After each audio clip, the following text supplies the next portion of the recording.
the Vedic Empire. What most people don't know is that at one point on this planet, the whole world was under the Vedic Empire, meaning that the people who were practicing Sanatana Dharma, they had control over the whole planet, and everything was peaceful. Cows were protected.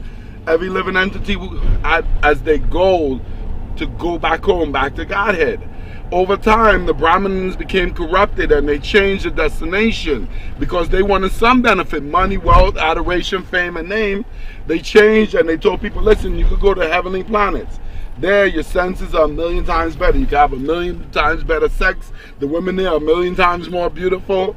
Your sense of taste is better. Your sense of hearing is better. Your sense of smell is 1,000,000 times better. So people are saying, oh, wait a minute, I could go there and enjoy better than I'm enjoying here. So a lot of people, even now, all the other religions claim they want to go to heaven because they were confused about the original destination, which is the unlimited spiritual sky, where every step is a dance and every word is a song.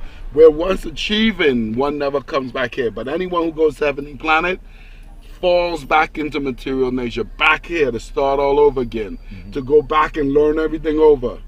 We don't want to keep doing this process of going back and forward like a Ferris wheel. We want to escape and go back to our eternal home. Goloka Vrindavan. We've been there. We've been the demigods. We've been in the heavenly planets. We've been in the hellish planets. We've been here. We've been the wheel. We've been the tree. We've been the frogs. We've been every living entity over and over and over. And the definition of to do something over and expect a different result is sanity. Insanity means to do a behavior over and over and expect a different result. So that's what the living entities are doing. They're expecting a different result every lifetime and they get the same result. So we're trying not to be insane anymore. Question. For example, if you're in another religion and you're not in this movement, and then you don't want to be in this movement, do you still have to be their best at it in order to achieve your religion's goal? Yes. Prabhupada says that we're not here to really convert anybody. We just want you to be a better Christian, a better Muslim, a better Buddhist. So when you learn this Krishna consciousness, you become better at what you do, and you can actually know the real destination. So people who study this process, not only do they become better at what they do, they actually have a chance of actually leaving this material plane. So the process is very simple.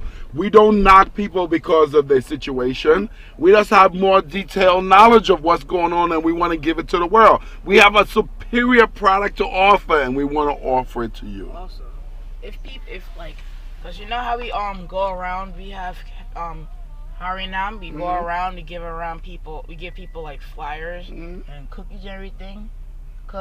And then one time I saw like a flyer on the ground.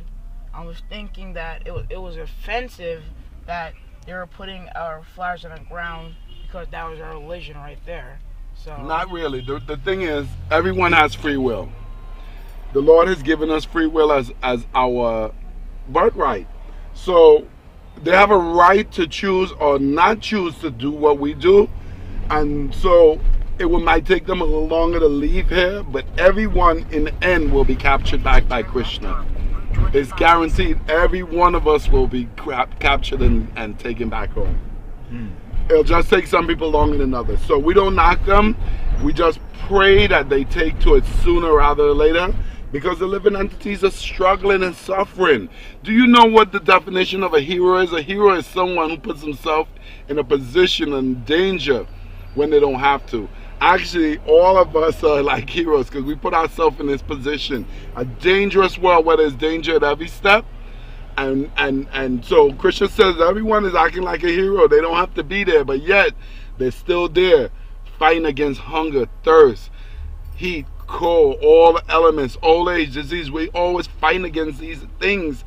So in actuality, we're actually in a position of a hero while we stay here. Any more questions? No, that should sum it up. But I just wanted you to reiterate the name of the king whose two sons went and founded Turkey and Greece. You're talking about the seven. He had 7 sons. His name is Rishabhadev. That was a Shakti Village avatar. That was a Christian Yes, soul. he was a plenary portion of the Lord. He was a partial incarnation of the Lord. His name was. You almost there, honey. Rishabhadev is a partial incarnation of the Lord. When Rishabhadev renounced his kingdom and he took off all his clothes and he traveled the earth. And whenever he would defecate, the whole countryside would smell like roses. Get out of here, yeah? Wow. So that's where they get that saying from, huh? Yeah. So because he was an incarnation of Krishna, he was not a normal man. Of course not. Rishabhadev. I love that name. Yes. He will actually teach you sannyasis what they're supposed to do and how they're supposed to act. Let me ask another question. He would teach the sannyasis? He is the one who gave them. Give the sannyasis So instruction. let me ask another question. Yes. His teachings was specific to sannyasis. You know there, Renounced people. but you know there are like processes you have to go through to go to the like spiritual world or everything. Do you really have to be initiated just to go back, or do you have to be a great devotee of the Lord? The truth is, yes, you need to be initiated, and even if you do everything right, it's still up to the Lord. So ultimately, it's up to Him to choose to liberate you or not. We choose to come to the material universe, so we have to qualify ourselves to go back home. And the initiation process is actually only the beginning. It means to begin. Initiate means to start something. So it's just a beginning to get you to begin the process and try to perfect it. In this age of Kali Yuga, the iron age of quarrel and hypocrisy, men of short-lived, low intelligence, easily angered. Because of this age, there's so many people with short...